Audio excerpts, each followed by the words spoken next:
அனைவருக்கும் வணக்கம். இது நித்தில மாலை யூடியூப் சேனல். நான் உங்கள் தமிழ் முத்துமணி. வெளிப்படையாக சொன்னாலே இந்த உலகத்திலேயே மிகச்சிறந்த சினிமா நடிகர் யார் என்று கேட்டால் நடிகர் திலகம் சிவாஜி கணேசன். தமிழ்நாட்டிலோ அல்லது இந்தியாவிலோ உலக தமிழர்களிலோ அவரை ஏற்றுக்கொள்ளாதவர்கள் வெகு குறைவு. நடிகர் திலகத்தை உயர்த்தி பிடிக்கிறோம் அல்லது உயர்த்தி பேசுகிறோம் என்பதற்காக மற்ற நடிகர்களை குறைவாக மதிப்பிடுவதில்லை. அவர்கள் மீது நமக்கு எந்த விதமான காட்டமும் இல்லை.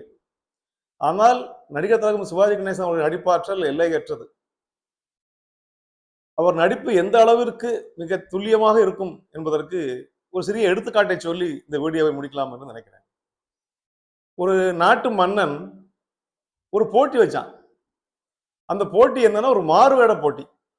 அந்த மாறுவேட போட்டியில கலந்துக்கிற எல்லாரும் மாடு மாதிரி வேஷம் போட்டு வரணும், பசுமாடு மாதிரி வேஷம் போட்டு வரணும். யார் மிக சிறப்பாக அந்த வேட பொருத்தம் நடிக்கிறார்களோ அவர்களுக்கு பரிசுன்னு அறிவிச்சுட்டாங்க. நிறைய பேர் இந்த போட்டில கலந்துக்கிட்டாங்க. எல்லாம் மாடு மாதிரி வேஷம் போட்டு வராங்க. மன்னன் உட்கார்ந்துருக்கான். இந்த மன்னர் என்ன பண்ணுவாரு, வேஷம் போட்டு வரவன் மாடு மாதிரி கத்துவான், மாடு மாதிரி நடப்பான், மாடு மாதிரி ஏதோ பண்ணிட்டே இருவான்.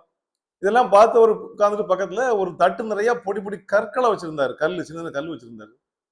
அவன் மாடு மாதிரி வந்து கத்துவானா, ஒரு கல்லை எடுத்து அவன் மேல போடுவாரு, போன்றுவார். இப்படியே ஒவ்வொருத்தனா போயிட்டே இருந்தான்.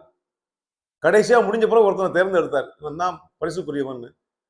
அப்ப ஏன்னு கேட்டபோது காரணம் சொன்னாரு, ஏதோ கல்ல போட்டீங்களே என்னன்னு தெரியலையேன்னு.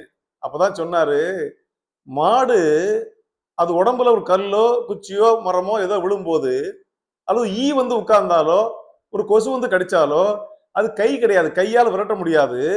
எனவே அதை விரட்டுவதற்காக அல்லது கல்பட்ட இடத்தை காட்டுவதற்காக தோல்ல அந்த இடத்தை மட்டும் அசைச்சு காட்டும், அப்படி சில்லிச்சு காட்டும்.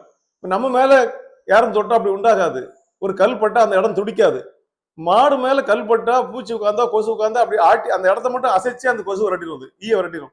அந்த ஆற்றல் அந்த விலங்குக்கு உண்டு.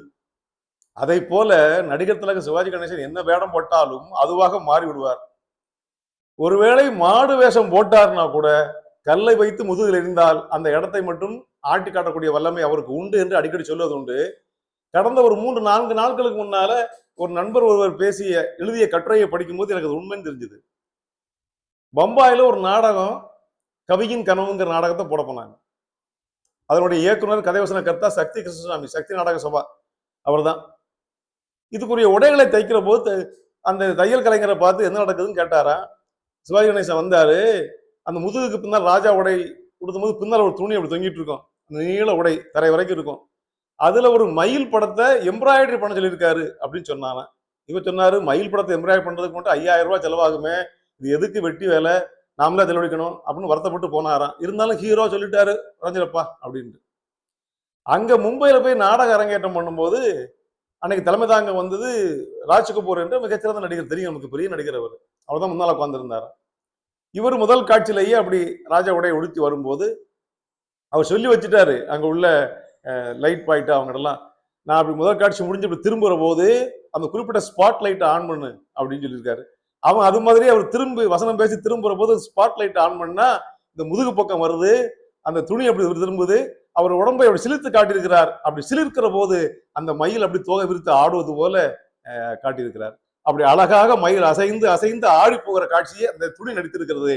அந்த துணியை தன் முதுகை அசைப்பதன் மூலம் நடித்து காட்ட வைத்தவர் தான் சிவாஜி கணேசன். அப்படியானால் அந்த மாடு என்ற கருத்தும் இதுவும் ஒத்து வருகிறதா?